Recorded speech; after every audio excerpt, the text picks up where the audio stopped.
గారు NDA meeting మమ్మల్ని అందరినీ పిలిచి కండక్ట్ చేసినప్పుడు ఆ రోజు ఒక నేషనల్ డైరీ డెవలప్మెంట్ బోర్డు చేసిన రిపోర్ట్ని చదివారు. వీళ్ళు గత పాలనలో ఇది కూడా జరిగింది అనేది టీటీడీ బోర్డు వారి పాలక మండలి చేసిన ఇది కూడా జరిగింది అనేది తెలియజేశారు. అంతే, అక్కడితో అయిపోయింది అధ్యక్ష. దాన్ని అంతకు మించి ముందుకు తీసుకెళ్ళాలి లేదంటే నేను అది విని నాకేమనిపించిందంటే ఇలాంటివి కూడా జరిగినాయా. ఎందుకంటే ఆల్రెడీ గతంలో తిరుపతికి తిరుమలకి పైకి అంతా వెళ్ళినప్పుడు కొంత స్థానికంగా కొంత ఉన్న చెప్పింది తిరుమలలో చెప్పింది ఇవన్నీ కోరిలేట్ చేసుకొని కొంత ప్రసాదం కూడా క్వాలిటీ లేదని ఎలా చేశారు ఏంటో అనుకున్నాం. కానీ ఒక గబుక్కుని ఒకళ్ళ బ్లేమ్ చేయడం అనేది చాలా ఆలోచించి మాట్లాడుతుంది. ముఖ్యంగా పబ్లిక్ లైఫ్లో ఉన్నాం కానీ బాధ్యతగా ఉన్నాయి మా పొజిషన్లో. అలాంటిది అసలు ఈ నెయ్యిలో కల్తీ జరగలేదు ఇవన్నీ వాళ్ళు మాట్లాడుతుంటే దాని మీద చాలా కంప్లీట్ వివరణ ఇవ్వాల్సిన అవసరం ఉంది అనిపించింది అధ్యక్ష. ముఖ్యంగా గత ప్రభుత్వ పాలనలో ఉన్నప్పుడు ఎక్కడా కూడా దేవాలయాల మీద దాడులు జరిగినా ఇంకోటి జరిగినా ఎక్కడా కూడా మేము దోషుల్ని పట్టుకోండి అని చెప్తా వచ్చాం తప్ప ఎక్కడా కూడా మీరు చేయించారని కానీ మీరు ఉన్నారని కానీ ఎక్కడ ఎందుకంటే తక్కువ అలా కూర్చోబెట్టి ఎలా పడితే అలా మాట్లాడటానికి బాధ్యత ఉంటాం కాబట్టి అలా మాట్లాడలేము. అలాగే ఇది కూడా గౌరవ ముఖ్యమంత్రి గారు రోజు ఎన్డీఏ సభలో చెప్పినప్పుడు మాకు కూడా ఏమనిపించిందంటే దీన్ని ఎలాగా అడ్రస్ చేయాలో నాకైతే ఇంటికి వెళ్ళాక నాకు అర్థం కాలేదు. ఇలాగ యానిమల్ ఫ్యాక్ట్ కూడా కలిసి ఇది ఎన్డీడీబీలో వచ్చింది అని నేషనల్ డైరీ డెవలప్మెంట్ బోర్డు దాంట్లో. సో ఇవన్నీ కూర్చోబెట్టి మాట్లాడుతున్నప్పుడు నేను తర్వాత మార్నింగ్ నేను ట్వీట్ చేశాను అధ్యక్ష. దాని మీద ఎందుకు ట్వీట్ చేయాల్సి వచ్చిందంటే వరుసగా నన్ను ట్యాగ్ చేస్తే చాలా మెసేజ్లు వస్తూ ఉన్నాయంట. నా ఆఫీస్ నుంచి అన్ని పంపించేటప్పటికి నేను చూసాను ఏం జరిగిందంటే మీరు ఎవరు మాట్లాడరేంటి ఇలాంటి రిపోర్ట్ ఉన్నప్పుడు కూడా మీరు ఎవరు మాట్లాడరు ఏంటంటే అప్పుడు నా ఉద్దేశం ఏముందంటే దిగి ఈ దేవాలయాలు జరిగే ఇలాంటివన్నీ ఇవన్నీ కూర్చోబెట్టి దీనికి ఒక రక్షణ ఒక సనాతన ధర్మ రక్షణ బోర్డు లాంటివి ఉంటే బాగుంటుంది. ఎందుకంటే ఇలాంటి కూర్చోబెట్టి చాలా న్యూట్రల్గా చాలా ఆబ్జెక్టివ్గా చేయొచ్చు ఇవి అనే ఉద్దేశంతో నేను పెట్టాను అధ్యక్ష. నాకు గిల్ట్ ఎక్కడొచ్చిందంటే అరే ఇవన్నీ మనకి లాస్ట్ 2-3 ఇయర్స్ మా టెంపుల్ దగ్గర తిరుమలకి వెళ్ళినప్పుడు కూడా గౌరవ మంత్రివర్యులు మనోహర్ గారు మేము వెళ్ళినప్పుడు మా దృష్టికి చాలామంది తీసుకొచ్చారు అధ్యక్ష. మేమే 2-3 పర్యాలు మేమే మాట్లాడుకున్నాం. సో నాకు అవన్నీ గుర్తొచ్చి అరే మనకి తప్పు జరిగింది తెలిసి మనం దాన్ని సరిగ్గా తీసుకెళ్ళకపోయిన ఒక పశ్చాత్తాపంతో నేను ఒక దీక్ష చేశాను అధ్యక్ష. ఆ తర్వాత దాన్ని అందరూ అన్ని రకాలుగా తీసుకెళ్ళారు సార్ 3 పార్టీస్. అలాగే మాకు తర్వాత మొన్న గౌరవ ముఖ్యమంత్రి గారు మనకి కేశవ్ గారు మా క్యాబినెట్లో కూర్చున్నప్పుడు మా దృష్టికి తీసుకొచ్చింది అసలు ఈ నెయ్యిలో నెయ్యే లేదనేది చాలా స్పష్టంగా తెలియదు. మాకేమనిపించిందంటే ఏదైనా సరే innovation is very important in life. Innovation లేకపోతే ఈ పాటికి ఒక్కొక్కరు ఒక్కొక్కలా ఇన్నోవేట్ చేస్తారు.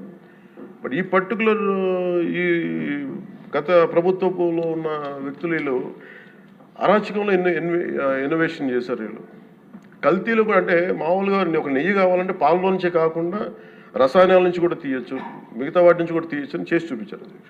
దానికి సంబంధించిన కంప్లీట్ ఈ సిబిఐకి ఆ రిపోర్ట్ ఇచ్చినప్పుడు ఎక్కడా కూడా నెయ్యి లేకుండా వీళ్ళు నెయ్యి తయారు చేశారని చాలా స్పష్టంగా తెలియజేశారు.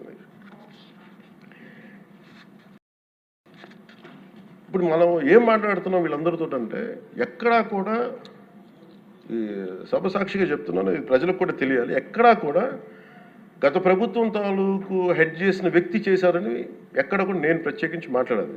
నేనేం చెప్తాను, టీటీడీ పాలక మండలి బాధ్యత ఇది.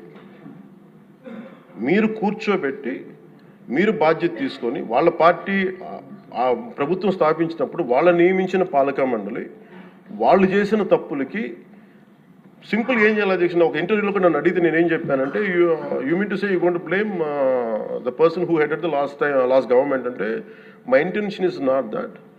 My intention is always to say that who did this, who are the perpetrators, ఆ perpetrators is more or less they are the TTD board. Let them be accountable for that. ఎక్కడా కూడా నేను ఈ వ్యక్తి గురించి మేము మాట్లాడలేదు, ఎందుకంటే డైరెక్ట్గా ఇన్వాల్వ్మెంట్ ఉందని మనం చెప్పట్లేదు అది, ఎందుకంటే వాళ్ళు నియమించిన బోర్డు ఇది. కానీ వాళ్ళు ఏం చేస్తున్నారు అక్కడ కూర్చోబెట్టి, ఎక్కడా కూడా సింపుల్గా ఏం చేయాలి దీక్ష, నిజంగా నేనేం చెప్పాను ఆ ఇంటర్వ్యూలో కూడా, ఆయనే తప్పు, నాకు సంబంధం లేదు, మేము పలానా టీటీడీ బోర్డు చేసింది ఇది, ఆ టీటీడీ బోర్డు మీద మీరు నిష్పక్షపాతంగా ఒక కమిటీ వేయండి, ఆ దోషులు శిక్ష పడేలా చేయండి, వాట్ ఎవర్ దాని అవుట్కమ్ ఏముంటుందో దాన్ని బయట పెట్టండి, ఇంత సింపుల్గా తేల్చేయచ్చు. వాళ్ళు వెనకెందుకు వేసుకొస్తున్నారు నాకు ఈ రోజుకి నాకు అర్థం కాదు. ఈ రోజుకి వెనకేసుకు రావాల్సిన అవసరం లేదు. వెరీ క్లియర్ కట్ రిపోర్ట్ ఇచ్చింది. ఇందులో కంప్లీట్గా అసలు నెయ్యి లేకుండా వీళ్ళు నెయ్యి తయారు చేశారు కనుక, రసాయనాలతోటి పామ్ ఆయిల్ తోటి వీటన్నిటితో బేస్ చేసుకొని నెయ్యి లేకుండా నెయ్యి తయారు చేశారు. It's very clear cut, it's evident. ఇప్పుడు ఎందుకు ఇంత డిస్కషన్ అవుతుంది అధ్యక్ష, మనందరం కూర్చోబెట్టి ఇంత సభా సమయాన్ని ప్రజలకు ఇవ్వాల్సింది కేవలం తిరుపతి లడ్డు గురించి ఎందుకు మాట్లాడాల్సి వస్తుందంటే, వాళ్ళు నిజంగా కనుక ఉప్పేసుకుని ఉంటే కల్తీ జరిగింది, దానికి తగ్గ లా ఏం కోర్స్ యాక్షన్ ఏం తీసుకోవాలో తీసేసుకుని అయిపోతుంటే, దానికి ఎవరైతే పర్పెట్రేటర్స్ ఉన్నారో వాళ్ళకి ఆ శిక్షగా వెళ్ళిపోతారు. అలా కాకుండా అసలు ఆ నెయ్యిలో కల్తీ లేదు, యానిమల్ ఫ్యాట్ లేదు, రిపోర్ట్ ఇచ్చిన తర్వాత ఇవన్నీ. అందుకని ఈ సభ ఈరోజు ఇంతమంది మాట్లాడాల్సి వస్తుంది అధ్యక్ష. మాకు ఏమనిపించిందంటే అధ్యక్ష, దీన్ని క్యాబినెట్ మీటింగ్లో మా దృష్టికి తీసుకొచ్చింది మీకు తెలియజేస్తున్నాను మీ ద్వారా ప్రజలకి. సిబిఐ నేతృత్వంలోని ఈ స్పెషల్ ఇన్వెస్టిగేషన్ టీం ఆ నెయ్యి తయారీకి 1 లీటర్ పాలు కూడా వినియోగించలేదని చెప్పి చాలా ఖచ్చితంగా తేల్చింది. ఆ పామాయిల్లో రసాయనాలు కలిపి తయారు చేసినట్టు చెప్పింది. ఆ ఇతర రసాయనాలు ఏ మూలకాల నుంచి తయారయ్యాయో నిర్ధారణ చేసే సాంకేతికత, దానికి సంబంధించిన టెక్నాలజీ ఆ పర్టికులర్ మా వద్ద లేదనేది ఆ సిట్ తేల్చేసింది. ఈ కేసులో 36 మందిని నిందితులుగా తేల్చింది. శ్రీవారి ప్రసాదాన్ని అపవిత్రం చేసేందుకు ఒక ప్రణాళిక, ఒక ప్లాన్ ప్రకారం కుట్ర జరిగిందన్నట్టు సిట్ తెలియజేసింది. అలాగే దీనికి ముందు ఏం జరిగిందని చూస్తే, తమకి నచ్చిన సంస్థలకి నెయ్యి సరఫరా కాంట్రాక్టులు కట్టబెట్టేందుకు ఒక ప్రణాళిక ప్రకారం టెండర్ నిబంధనలు సవరించారు. నెయ్యి సరఫరాకి సంస్థకి ఉండాల్సిన కనీస వార్షిక టర్నోవర్ 250 కోట్ల నుంచి 150 కోట్లకి తగ్గించారు. రోజుకి 4 లక్షల లీటర్ల పాలు సేకరించాలన్న నిబంధనని తొలగించారు. డైరీ రంగంలో 3 ఏళ్ల అనుభవం ఉండాలన్న నియమాన్ని ఏడాది కుదించారు. రోజుకి 12 టన్నుల వెన్నెయ్య తేయాలన్న నిబంధనను కూడా 8 టన్నులుగా మార్చేశారు. అంటే ఒకరికి నెయ్యి కాంట్రాక్ట్ ఇవ్వాలంటే ఇన్ని నిబంధనల్ని తూట్లు పడిచారు. అది చేసిన తర్వాత మళ్ళీ సవరణ అనంతరం వీళ్ళు ఎంపిక చేసిన సంస్థలు 20-23 మధ్య నెయ్యి సరఫరా చేశాయి. నెయ్యి సరఫరా చేసిన సంస్థకు అందుకు కావాల్సిన కనీస అర్హతలు లేవని సిట్ ఛార్జ్ షీట్లో ఉంది. వీరు నెయ్యి సరఫరాకి ఎంచుకున్న సంస్థలు బోలేబాబా అని కానీ దానికి అనుబంధ సంస్థలు మాల్గంగా, వైష్ణవి డైరీలు 1 లీటర్ కూడా నెయ్యిని పాల నుంచి తయారు చేయాలని స్పష్టంగా చెప్పారు. ఇది 1924 మధ్య 11 కోట్ల మంది భక్తులను శ్రీవారిని దర్శించుకుంటే ఆ కాలంలో మొత్తం 48 కోట్ల లడ్డు ప్రసాదాలు విక్రయం జరిగింది. దాంట్లో సుమారు 20 కోట్ల లడ్డూలు నకిలీ నెయ్యితో తయారయ్యాయని చెప్పి టీటీడీ రికార్డ్స్ తెలియజేస్తాం. ఆ 11 కోట్ల మందికి రసాయనాలతో నిండిన మన లడ్డూలు పంపించారు. అలాగే ఇందులో 1,00,000 లడ్డూలు కూడా అయోధ్య రామ మందిర ప్రారంభోత్సవానికి పంపిణీ చేశారు. నేను మొన్న మన క్యాబినెట్లో మన గౌరవ ముఖ్యమంత్రి గారు మేమందరం కూర్చొని మాట్లాడుతున్నప్పుడు నాకు పర్సనల్గా నాకు మెసేజ్లు ఏంటంటే, అమరావతి మన ఈ అయోధ్యకి పంపిన లడ్డూలు ఈ లడ్డూలు కాదు, ఇవి వేరే లడ్డూలు. అలా ఎలా తేడా చెప్తారు వీళ్ళు? దానికోసం ప్రత్యేకంగా అంటే అక్కడ నిబంధనలు ఎక్కడా కూడా మీరు నెయ్యి మేము పలానోళ్ళు కొన్నారు మాకు డీటెయిల్స్ ఇస్తా ఉన్నారు. నేను ఆ సభాముఖంగా ఎందుకు వాళ్ళకి పేర్లు ప్రస్తావించారు, అది చెప్పిన వ్యక్తులు కానీ వీళ్ళు కానీ. నేను అడిగింది ఏంటంటే, ఓకే మీకు దాని మీద ఆధారాలు ఏమున్నాయి, మీరు ఈ లాటే పంపించారు అయోధ్యకి అనేది మీకు ఏముంటాయి, ఎక్కడ ఏం లేదు, అన్ని గాల్లో మాట్లాడుతున్నారు వీళ్ళందరూ. ఇప్పుడు ప్రత్యేకించి మేము అడుగుతుంది ఏంటంటే, దీనికి సంబంధించి కంప్లీట్ పాలక మండలి బోర్డు, టీటీడీ పాలక మండలి board, they have to take responsibility. వాళ్ళని గత ప్రభుత్వాన్ని నడిపిన ముఖ్యుడైన వ్యక్తి వాళ్ళని వెనకేసుకొస్తున్నారంటే అందులో కూడా మీకు కూడా బాధ్యత తీసుకోవాల్సి వస్తుంది. అందుకని సభాముఖంగా మేము అందరికీ ఏం చెప్తున్నామంటే, let the law take its own course. ఎవరైతే దోషులు ఉన్నారో వాళ్ళకి శిక్ష పడాల్సిందే. మా ఉద్దేశం ఒకటే అధ్యక్ష, ప్రాబ్లం ఎక్కడ ఉంది అంటే ఇందులో మనందరం కూడా ఇందాక మన గౌరవ సభ్యులు మాట్లాడతా నెల్లూరుకు సంబంధించి సోమిరెడ్డి గారు మాట్లాడతా దర్గా కానీ మన కస్మూర్ దర్గా గురించి వీటన్నిటి మాట్లాడుతూ ఉంటే బేసిక్గా నేను కూడా నెల్లూరులో పెరిగాను కాబట్టి నేను అర్థం చేసుకోగలను. అది ఎక్కడా కూడా వేరే మతాలను కించపరచడం అనేది తెలియదు. అది ఈ దేశం, అందుకే ఈ దేశం ఇలా ఉండేది కాదు. అలాంటి దేశం సాంప్రదాయాలని వీళ్ళు కూర్చోబెట్టి కల్తీ జరిగిందంటే వెరీ సింపుల్గా ఏం చేయాలి, అడల్ట్రేషన్ జరిగింది, మేము కూర్చోబెట్టి దీన్ని కరెక్ట్ చేసుకుని మీరు కరెక్ట్ చేయండి, మేము మీకు మద్దతు ఇస్తాం, ఇంతే చెప్పాలి అధ్యక్షుడు. అంతేగాని దాన్ని వెనకేసుకు వస్తున్నారు అంటే ఒకటి క్లియర్ కట్ రిపోర్ట్ ఉంది, అందులో నెయ్యి లేదనేది, అందులో రసాయనాలు ఉన్నాయని ఇది క్లియర్ కట్ చెప్పింది. ఈ రసాయనాల్లో ఏమున్నాయి అనేది అది పెరుమాళకి ఎరుగదు, ఆయన కూర్చొని చేయాలి. ఒక రిపోర్ట్ ఏమో మాకు ఎన్డీడీబీ రిపోర్ట్ ఏమో దాంట్లో ఖచ్చితంగా ఈ జంతు సంబంధించిన అవశేషాలు ఉన్నాయి అనేది చాలా స్పష్టంగా చెప్పారు. Proper authorized board. ఇప్పుడు వీళ్ళేమో కూర్చొని అది కూడా మాట్లాడలేదు. Very clear cut as on today special మన సిబిఐ ఇచ్చిన మన ఛార్జ్ షీట్ ప్రకారం ఆ నెయ్యి కాదు, ఇది పామాయిల్తో పాటు రసాయనాలు కలిపింది. దీన్ని కూర్చోబెట్టి వాళ్ళు ఇంత మాట్లాడుతున్నారంటే ఇది ఖచ్చితంగా ప్రజల మధ్యకి వెళ్ళాలి. దీని నుంచి లబ్ధి పొందేది ఏం లేదు ఇక్కడ. కానీ ఇది ఏంటంటే ఇది ధర్మానికి సంబంధించిన విషయం. అధ్యక్ష, ఇదే ఇష్యూ కనుక, ఇదే సమస్య కనుక ఏ ఒక్క మతానికి జరుగుంటే హిందూ ధర్మానికి కాకుండా వెంకటేశ్వర స్వామి వారికి కాకుండా ఇంక ఎవరికి జరిగినా కానీ ఈ దేశం గగ్గులైపోయింది, ప్రపంచం అంతా గగ్గులు పెట్టేసేవాడు. సమస్య ఏముందంటే ఇది మన ప్రతి ఒక్క హిందూ కూడా ఆలోచించాల్సింది. ఎందుకంటే ప్రతి హిందూకి బై నేచర్ మా ఇంట్లో కానీ ఎవరు ఇందాక మన సోమిరెడ్డి గారు చెప్పినట్టుగా మీరు దర్గాకి ఏదంతా చూస్తే మేము దర్గాలు కదా, చిన్నప్పుడు మేము స్కూల్లో ఉన్నప్పుడు రొట్టెలు పండుగ దర్గా మెట్లు వెళ్ళి మేము కూర్చోబెట్టి అక్కడ ఇర్రెస్పెక్ట్ హిందూస్ ఇది ముస్లిం ఫెయిత్ అనుకోకుండా వెళ్ళి కూర్చోబెట్టి అందరూ గౌరవించి దాన్ని ఈ రోజుకి వెళ్తారు హిందువులందరూ. సో ఈ దేశ మూల సంస్కృతి మన ఇస్లాంని గౌరవించేది, క్రిస్టియానిటీని గౌరవించేది, సకల మతాల్ని గౌరవించేది. అలాంటిది హిందూ ధర్మానికి సంబంధించిన 7 కొండల వాడు కలియుగ వెంకటేశ్వరుడు. కలియుగ వెంకటేశ్వరుడు దైవం అనడానికి చాలా క్లియర్ కట్గా ఉంది అది. ఎందుకంటే కలియుగంలో జరిగింది ఆయనే, దీనికి ఆధార పురుషుడు, ఆయన మూల పురుషుడు. అలాంటి ఆయనకి పెట్టే ప్రసాదానికి ఇంత అపవిత్రం చేసిన తర్వాత వీళ్ళు ఏమి కూర్చొని దాన్ని తప్పు లేకుండా లేదన్నట్టుగా మాట్లాడుతుంటే వీళ్ళకి నాకు ఏం మాట్లాడాలో తెలియదు. దీనికి ఒక్కటి కూడా ప్రజలకు తెలియజేయాల్సింది ఏంటంటే అధ్యక్ష, ఇదే వేరే ఇస్లాంకి జరిగిన, క్రిస్టియానిటీకి జరిగిన, జీసస్ క్రైస్ట్కి జరిగిన, మహమ్మద్ ప్రవక్తకి జరిగిన, అల్లాకి జరిగిన ఇలా ఉండేది కదా అధ్యక్ష. వాళ్ళు ఆ రోజు మన కౌన్సిల్లో కూడా అలా పటాలు తీసుకొచ్చేవాళ్ళు వేరే ఏ దేవత అయితే. బికాజ్ ఇది హిందువులు కాబట్టి వీళ్ళ కులాలతో ముక్కలుగా అయిపోయి ఉంటారు కాబట్టి హిందువులు తమ మతాలను ఎడాపెడా వీళ్ళు జోకులు వేసుకోగలరు కాబట్టి దీనికి సీరియస్నెస్ లేదు అధ్యక్ష. Before blaming anybody else, every Hindu has to take a responsibility for this, every Hindu. ఎందుకంటే మన ఇస్లాంని మనం ఎందుకంత కూర్చోబెట్టేంత వాళ్ళు గౌరవించే విధానం చూస్తే నిజంగా మరే మనం హిందూ ధర్మాన్ని పాటిస్తే మనం గౌరవించుకోలేమో అనిపిస్తుంది మనకి. అది మిగతా మతాలను చూసి నేర్చుకోవాలి అధ్యక్ష. వీళ్ళకి ఏముంది, వీళ్ళు ఇంత మాట్లాడుతున్నారు తిరుపతి లడ్డు మీద. నిజంగా వీళ్ళు కనుక మాట్లాడితే అదే వేరే మతం గురించి ఎందుకు మాట్లాడరంటే ఓట్లు పోతాయి అధ్యక్ష. హిందువుల ఓట్లు చాలా ఈజీగా ముక్కలు కులాలను చేసి పెట్టేసి పోతాయి. ఆ వెంకటేశ్వరం కాబట్టి శివుడు ఉంటాడు, శివుడు కాబట్టి అమ్మవారు ఉంటాడు, ఈజీగా.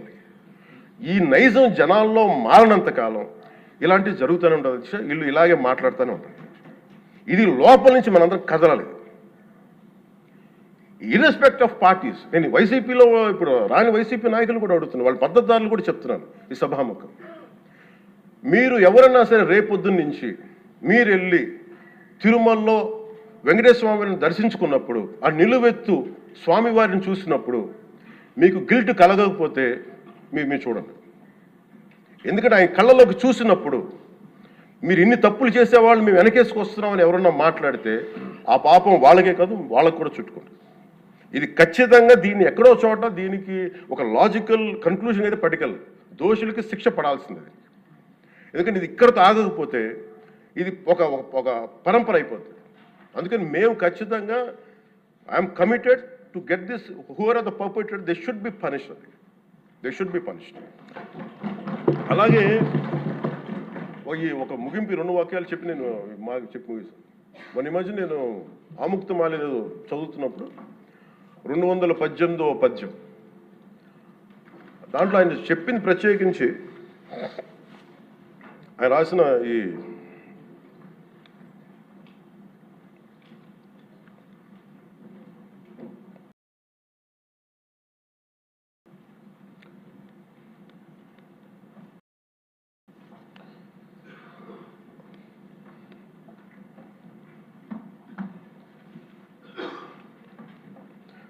అంటే దేవాలయాల మీద డబ్బుల్ని ఎలా అంటే రాజుకి కర్తవ్యాన్ని ఉపదేశించే పద్యం. ఆయితికానికి ఇవ్వకు మమరాలయ ముఖ్యము, అతడు అర్థతృష్ణాయుతుడై నిజోర్వియగు నష్టికి ఆ ధనమును తరల్చి రాజు ఆయతనమునకు చేర్చు మరి అట్టిది ఆపత్యము కాన ఒంటిగాడే అధికారి కావలయ ఇంచుకు తిన్నను వాడే రూపురం. మనకు తెలిసిన మహా గొప్ప పరిపాలకులు కృష్ణదేవరాయలు రాసిన అముక్తమాల్యదలోనిది ఈ పద్యం. దేవుడి సేవలో ఎలాంటి వారిని నియమించాలో రాజుకు కర్తవ్యాన్ని ఉపదేశించే పద్యం. రాజు కోసం వసూలు చేసేవాడికి దేవాలయంపై అధికారం ఇవ్వద్దు. అలాంటి వాడు డబ్బు మీద ఆశతో రాజ్యానికి వసూళ్లలో నష్టం వచ్చినప్పుడల్లా దేవుడది ధనాన్ని తరలించి రాజు ఖజానాకు చేర్చేస్తూ ఉంటాడు. అలాంటిది తప్పుడు పని కాబట్టి ఎలాంటి మమకారాలు లేని ఒంటరి వాడే ఆలయానికి అధికారిగా ఉండాలి. ఒకవేళ వాడు దేవుడి సొత్తు తిన్నప్పటికీ ఆ పాపానికి వాడే నాశనం అవుతాడు. కానీ ఆ డబ్బు తెచ్చి రాజుకి చేర్చడం వల్ల ఆ రాజ్యమే నాశనం అవుతుంది అని చెప్తుంది అధ్యక్ష పద్యం. గత ప్రభుత్వ పరిపాలన కాలంలో జరిగిందంతా అచ్చంగా ఇలాగే జరిగింది. అంటే ఇది మనందరికీ కూడా చాలా లోతుగా ఆలోచించాలి. ఇది భగవంతుడికి సంబంధించినది. అంతమంది వెళ్ళి వాళ్ళ కర్మలను అక్కడ వేస్తారు అధ్యక్ష డబ్బులుగా. ఆ కర్మని ఆ పుణ్యస్థలమే కాపాడాలి. భక్తులు తాలూకు నిత్య 7 కొండల వాడి నామస్మరణే కాపాడు తప్ప ప్రజలు చేసిన కర్మను ఎవరైతే భగవంతుడి సొమ్ముతో ఆడుకుంటారో, భగవంతుడి డబ్బును దోచేస్తారో తరాలు కూడా లేచిపోతాయి. చాలా జాగ్రత్తగా ఉండాలి. ఇది ఎంత మనం ఇది చాలా పుణ్యకార్యాలకు ఇవ్వాల్సింది. అందుకని వీళ్ళందరికీ కూడా ఇప్పటికైనా దీని కల్తీ జరిగింది, వాళ్ళు ఒప్పుకుంటామని చెప్పి వాళ్ళు నిజానికి ఇంకా ఇబ్బంది లేకుండా ఇంకా మళ్ళీ దీని గురించి మీరు ఢిల్లీకి వెళ్ళి కోర్టులు వేసే కొద్దీ మీ పాపం పెరుగుద్దే తప్ప మీ నాశనం కొంచెం ఫాస్ట్ అవుద్ది తప్ప ఇదైతే తగ్గదు. అందుకని దయచేసి అందరం ఈ ఒక్కటి అధ్యక్షుడు ఇంకొక మరో మాట చెప్పి మీరు ఎక్కడో చోట ఈ దేశం హిందూ దేవతల మీద, హిందూ ధర్మం మీద దాడి జరుగుతున్నప్పుడు irrespective of political parties, irrespective of what you are, where you are, which language you speak, ఏ భాష మీరు మాట్లాడతారు, మీరు ఏ కులస్తులో తెలియదు, కానీ హిందూ ధర్మాన్ని మటుకు దాడి జరుగుతున్నప్పుడల్లా ముక్త కంఠంతో ఏకాభిప్రాయంతో ఖండించకపోతే మటుకు ఇలాంటి పరంపర కొనసాగుతూనే ఉంటుందని తెలియజేసుకుంటూ సెలవు తీసుకుంటాం. చాలా పవన్ కళ్యాణ్ గారు చాలా అత్యద్భుతంగా ప్రజల్ని ఆలోచింపజేసే విధంగా చాలా అద్భుతంగా మాట్లాడారు. అప్పుడే అయిపోయిందా అని ఫీల్ అయ్యేలాగా చేశారు. ధన్యవాదాలు. ఇప్పుడు గౌరవ ముఖ్యమంత్రి వర్యులు నారా చంద్రబాబు నాయుడు గారు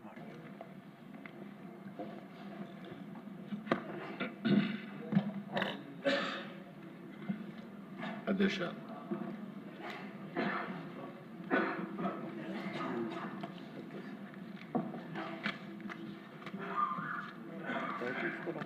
ఇప్పుడే ఉప ముఖ్యమంత్రి పవన్ కళ్యాణ్ గారు మాట్లాడారు.